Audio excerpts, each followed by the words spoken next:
مثال محیط رو بدین به من. ما دنبال تکرار توتیوار نیستیم. باغبان در برابر معمار.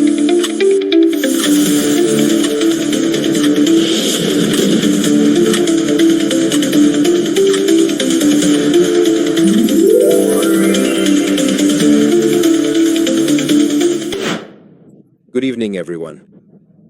From here, we need a program to flip through history and revisit the ideas that have shaped our classrooms today.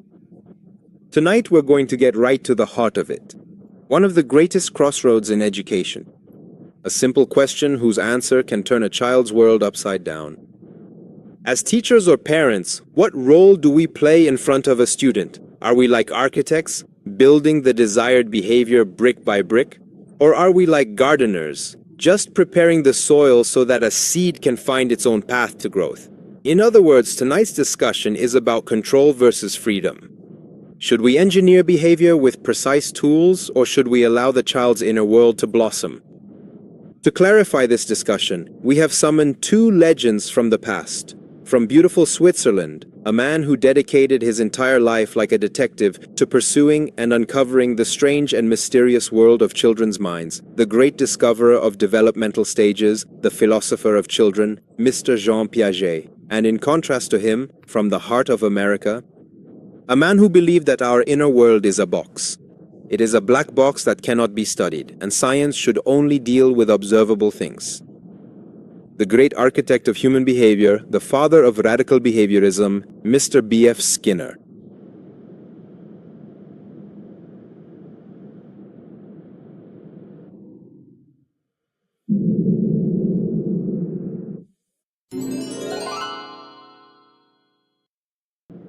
All right, round one, unveiling the idea. In this round, each of our guests has the opportunity to clarify the cornerstone of their philosophy for us. Mr. Skinner, let's start with you.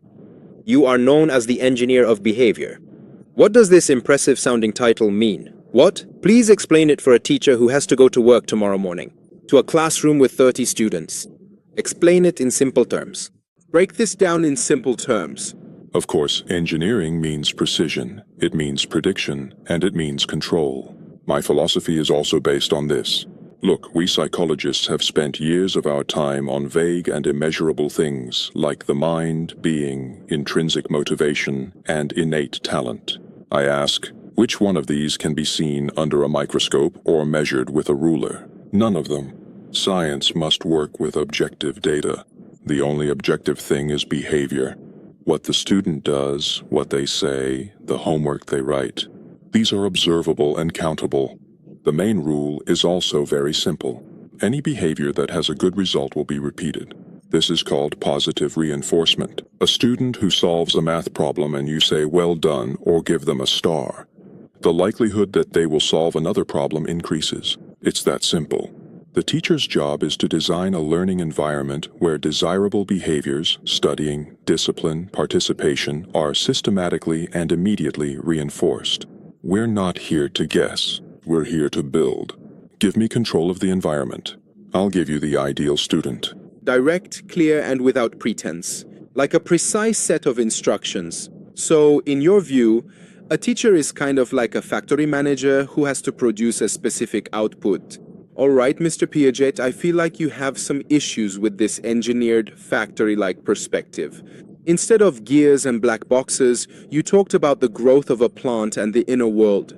Please, could you also explain to us what's going on in a child's mind from your perspective?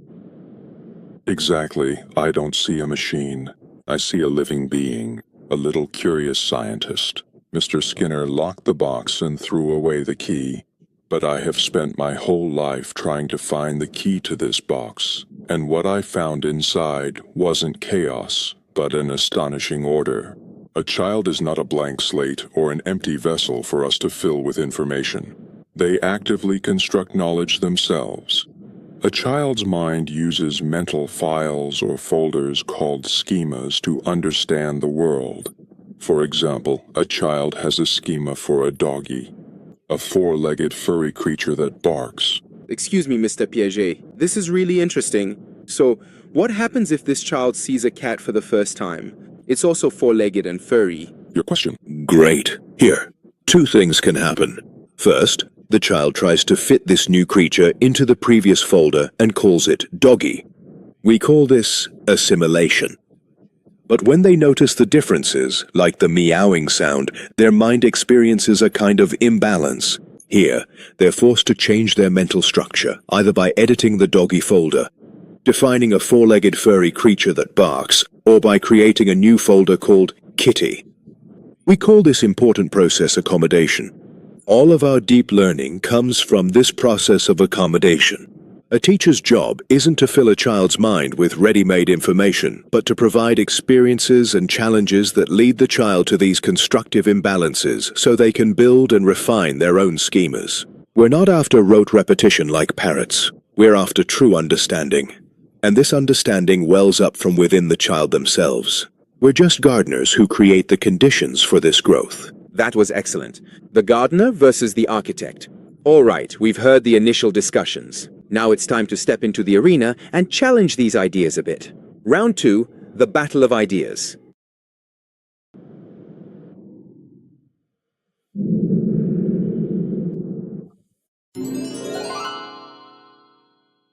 Mr. Piaget, you believe in the freedom of discovery and intuition, and in that little inner scientist. But Mr. Skinner and his supporters say this method is too slow, unpredictable, and maybe even unfair. Because a child might get lost on this path of exploration you suggest. How do you defend creativity against this rigid, engineered order? Which order are we talking about? The kind of order that reduces a human to a programmable machine. Look, the system Mr. Skinner designed is great for training prize-winning pigeons and conditioned robots, not for thoughtful human beings. When you assign an external reward like chocolate or a star for every right action someone does, you're doing something terrible to the child. You kill their intrinsic motivation and the pure joy of discovery. The student no longer tries to understand. They try to get the reward. The moment you remove the reward, the behavior disappears too. This isn't called learning. This is a transaction. It's basically bribing kids to do the right thing. Oh, the reward-seeking pigeons. That truly was a very heavy scientific diss indeed. Mr. Skinner, what's your response to this accusation? Is that really so? So, are our kids any different from the pigeons in Skinner's box? Intrinsic motivation, the joy of discovery. I'm still waiting for Mr. Piaget to show me one of these concepts under a microscope. These are beautiful, poetic stories. But they're not science. Science deals with observable things. Yes, the laws of learning are universal in nature. This is scientific, not offensive.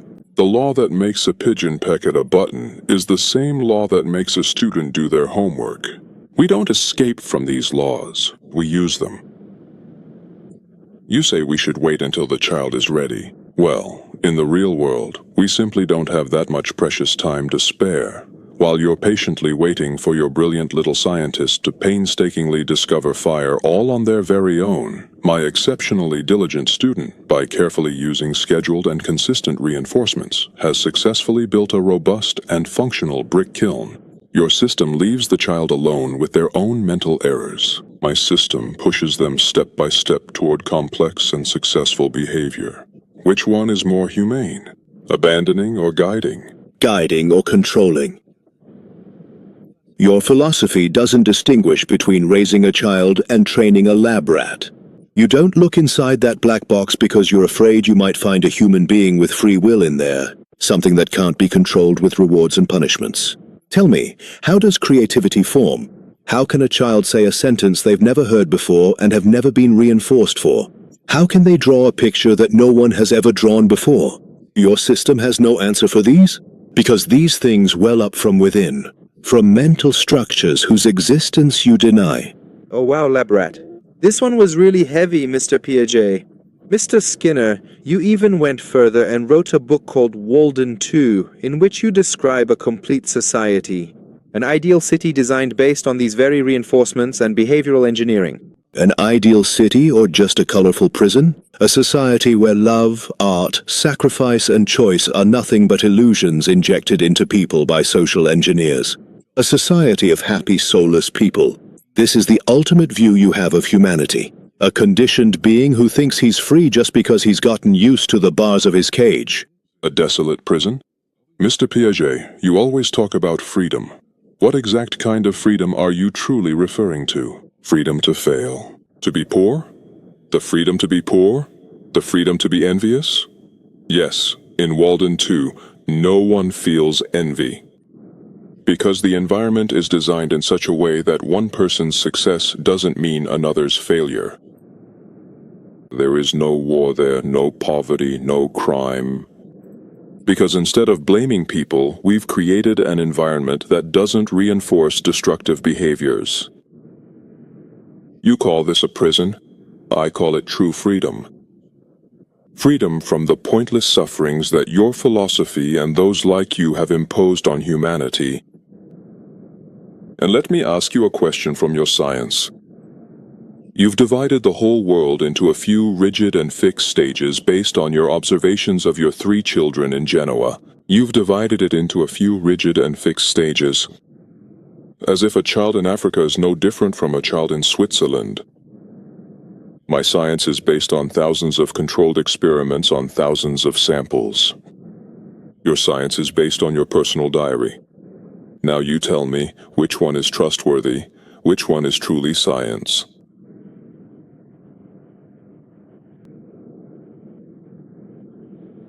Mr. Piaget, this is a very serious accusation against your research method. Mr. Skinner has questioned the validity of your entire scientific framework because most of your observations were conducted on your own children. What is your response to this direct attack? That was an interesting point. Yes. I observed my own children for hours, days, and years. But unlike Mr. Skinner, I was not interested in counting the number of times a behavior was repeated. I was trying to understand the reasoning behind their mistakes. My method was in-depth and qualitative. I didn't just want to see what they were doing. I wanted to understand why they were doing this. This wasn't just a diary. This was deciphering one of the most complex phenomena in the world, the formation of human thought. But let's talk about your method. You separate the living being from its natural and rich environment. You put it in a sterile, artificial cage and starve it so that for a piece of food, it will do anything, and you call this controlled conditions and science, Mr. Skinner? This is not the study of behavior.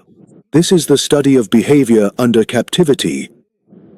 You take away your subject's freedom. And then the result. Why do you assume that he doesn't like that freedom? Wow, behavior under captivity conditions. That was a counter-diss, too. Mr. Skinner, they say the results of your experiments can't be generalized to the real world because the conditions are truly artificial and far removed from real life. That was the most emotional thing I've heard tonight. Science means controlling variables. If 100 variables influence something at the same time, you'll never know which one caused that behavior. This is the ABC of science, Mr. Piaget. You talk about the logic behind mistakes. Sometimes the logic you mention is nothing but superstition. A pigeon that happens to flap its wings before getting food might think that flapping its wings caused the food to appear and start performing a superstitious dance. It's like a child who randomly connects 2 things and draws the wrong conclusion. You call it constructing knowledge. I call it a waste of time and reinforcing a false belief. You've mistaken thinking for superstition because you don't believe in it at all. You can't understand that a mistake for a child is a stepping stone to deeper understanding. Your world is flat and linear. A child's world is full of ups and downs. To be honest with you, I truly think that you yourself are genuinely suffering from what I would call a classic case of egocentrism. You can't see the world from a child's perspective. You only look at the world from your own point of view as an experimenter and expect the child to think like you do. This is the biggest mistake a teacher or a psychologist can make. Egocentrism? Me? My entire philosophy is based on objective observation and setting aside my own biases. It's you who have tied teachers' hands with that concept of readiness. This readiness you talk about is the perfect excuse for lazy teachers. A teacher who can't teach the lesson properly blames the child and says, "Oh, this child just isn't ready yet." I'm telling you, there's no such thing. Every child is ready to learn anything. as long as you know how to break the subject down into steps that are small enough and immediately reinforce each correct step. It's you who, with these vague theories, have created a scientific cover for children's failures and teachers' lack of responsibility. Oh, Mr. Skinner, they've completely destroyed the concept of readiness, which is one of the main principles of Piagetian education, and turned it into an excuse for lazy teachers. I think this round has gotten heated enough, and both sides have plunged their swords deep into each other's ideologies. We need to bring this battle. Let's pause here to catch our breath. In the next round, we'll bring these two perspectives into today's world and confront them with a real challenge. Stay with us.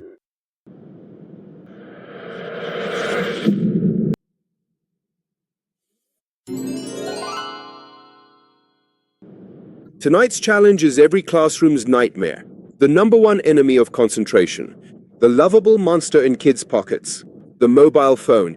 The teacher is teaching logarithmic functions on the board, but half the class has their heads down, lost in another world. They're liking stories, chatting with each other, or playing a new level in a game. The battle for attention is an unfair fight. Gentlemen, based on your philosophy, what is your practical solution to this problem? Mr. Skinner, as a behavior engineer, please share your thoughts. The solution is obvious. Fighting against mobile phones is the most foolish thing you can do. Why? Because that device is an incredible reinforcement machine that works based on a variable interval reinforcement schedule. You never know when you're going to get a like notification or a sweet message. That's why you keep checking it constantly. This is the most powerful type of conditioning. So instead of fighting this giant, we should tame it and use its power. We design a simple token economy, a transparent system. We write it on the board. Completing the homework fully, 5 tokens. Participating in class discussions, 3 tokens. Helping a weaker classmate, 7 tokens. At the end of the week, the student can spend their tokens like money. We also have a price list. 15 minutes of free mobile phone use at the end of class, 40 tokens. Choosing the music for the next recess, 30 tokens. 10% discount on the next exam grade, 100 tokens. In this way, we tie the use of the phone, which is a very strong reinforcer, to desirable academic behaviors. The child learns that they have to work for what they want. This means teaching responsibility. A smart contract and a complete economic system. It even sounds pretty capitalistic. Mr. Piaget, do you agree with this contract? Are you willing to buy shares in this economy? This is an educational disaster. This is just the same old bargaining and bribery, only with a fancier name. By doing this, you're officially shutting it down.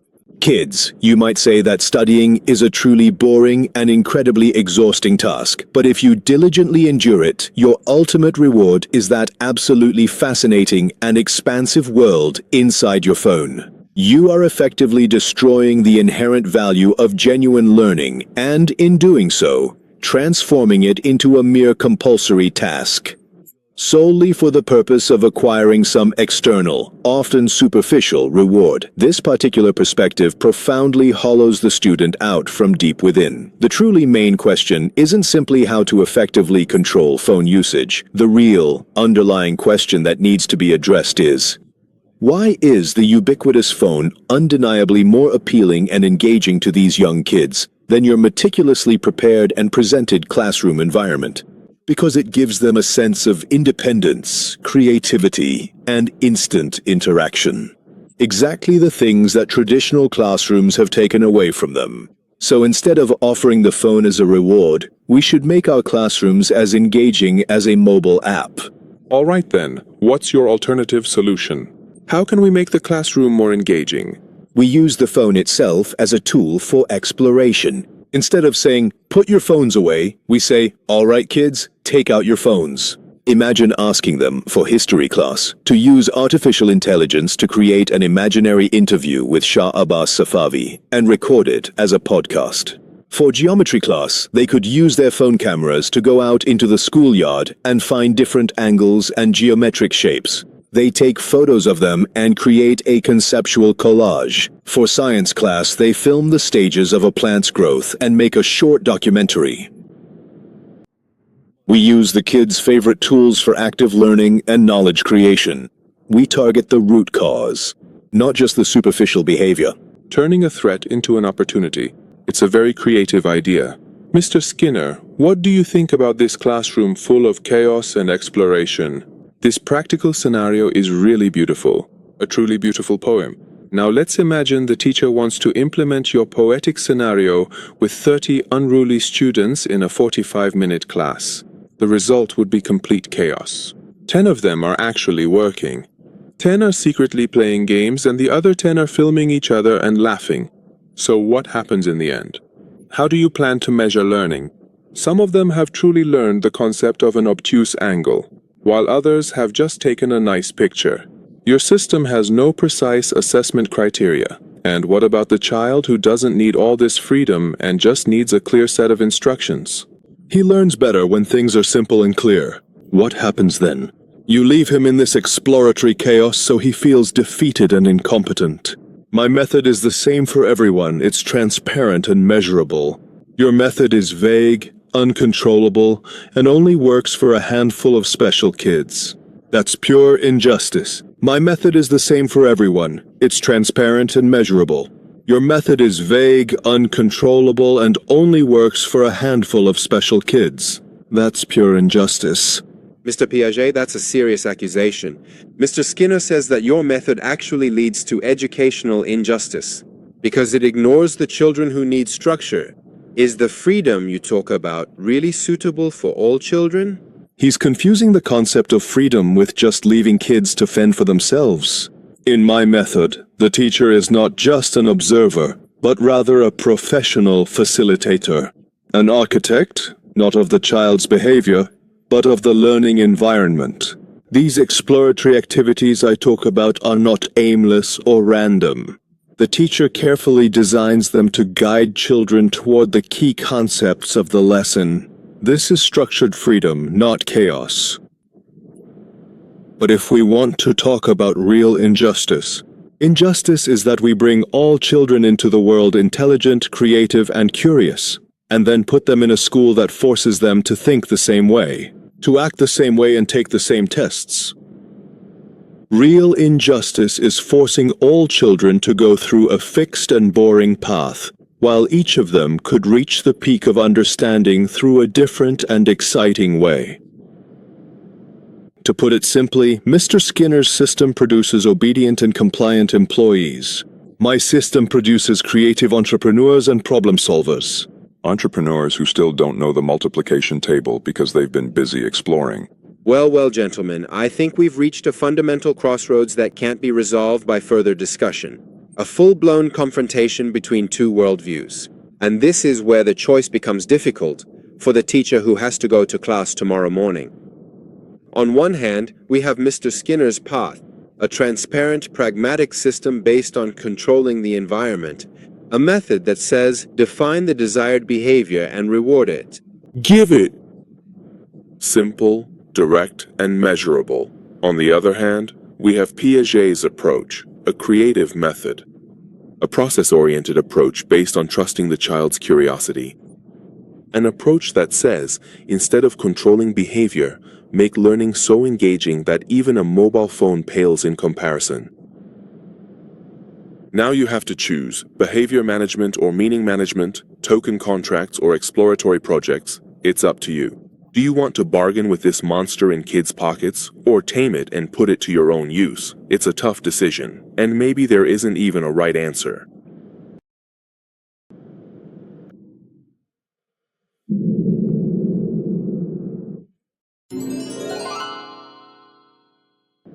Well, we've reached the penultimate and perhaps the most important part of tonight's program.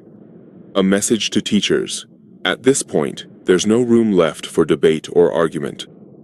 This is the moment for a direct and heartfelt message to you, the ones who, tomorrow morning, will be facing dozens of eager and curious eyes. Mr. Skinner, would you like to go first? If you had just 1 minute to speak to the teachers of Iran, what would you say to them? What is your key piece of advice for them? Dear teachers, my colleagues, are you tired of the chaos in the classroom? Of feeling like things are out of your control? Of trying hard but not seeing results? I understand how you feel. The world outside the classroom is full of chaos. But your classroom can and should be a haven of order, progress, and success. Don't get caught up in poetic and vague concepts like inner discovery. Don't wait for a spark of creativity to ignite. That spark might never happen, and your student could end up lost in the darkness of failure. The power is in your hands. Every compliment you give, every grade you assign, every smile or frown you show is a powerful scientific tool. Use it consciously. Notice small successes and reward them immediately. You will see that success brings more success. Success is the best motivation. You are aiming to build happy and successful people, and this is the clear path to do it. My philosophy isn't complicated, but it's powerful. It gives you the tools to create change. Create something truly real and genuinely observable. So please do not simply wait for a miracle to happen. Instead, actively engineer that miracle yourself. Thank you, Mr. Skinner. A clear and powerful message. And now, Mr. Piaget, what is your message to the hearts and minds of today's teachers? Where is your key to the path? Dear esteemed teachers, dear respected colleagues, I earnestly want you to completely forget all these intricate discussions for just a precious moment and truly look deeply into your students' eager eyes when you thoughtfully enter the classroom tomorrow morning, bright and early. What do you see there? A blank slate? A programmable robot? I will tell you what you see. A complete world. A unique logic. An infinite curiosity that has not yet been suppressed by the adult world. Our biggest mistake is thinking our job is to teach and to fill. No. Our job is to provide the conditions for growth. Do not blame your students' mistakes. Celebrate them, because every mistake is a golden window into their way of thinking. Instead of immediately giving them the right answer, ask them, "How interesting." Can you explain to me how you arrived at this answer? This question is more powerful than 1,000 awards and stars. This question sends a message to that child who feels unseen. Your thinking is important to me. Trust the mind of the child in front of you. Instead of shaping them from the outside, help them build themselves from within. Be a gardener, not a carpenter.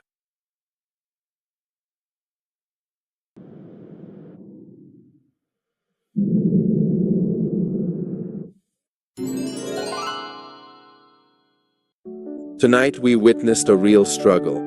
A struggle that was not just between Jean Piaget and B.F. Skinner. This struggle goes on every day in the minds of every one of you teachers, administrators, and parents. The struggle between the desire for control and quick results and the desire for trust, patience, and seeing gradual growth. But this was just the beginning of the story, the struggle over the nature of learning. The next episode brings us to a more fundamental question. Is a child an innate genius from the start or a blank and unwritten slate? In the next episode, we will host the amazing struggle between John Locke, the great empiricist philosopher who told us the child's mind is a blank paper, and Maria Montessori, the revolutionary lady of education who believed the child is born with an internal growth plan and dormant genius. So, do not miss the next struggle. Until the next episode of The Education Ring, keep your mind open and your heart happy. Have a good day and night.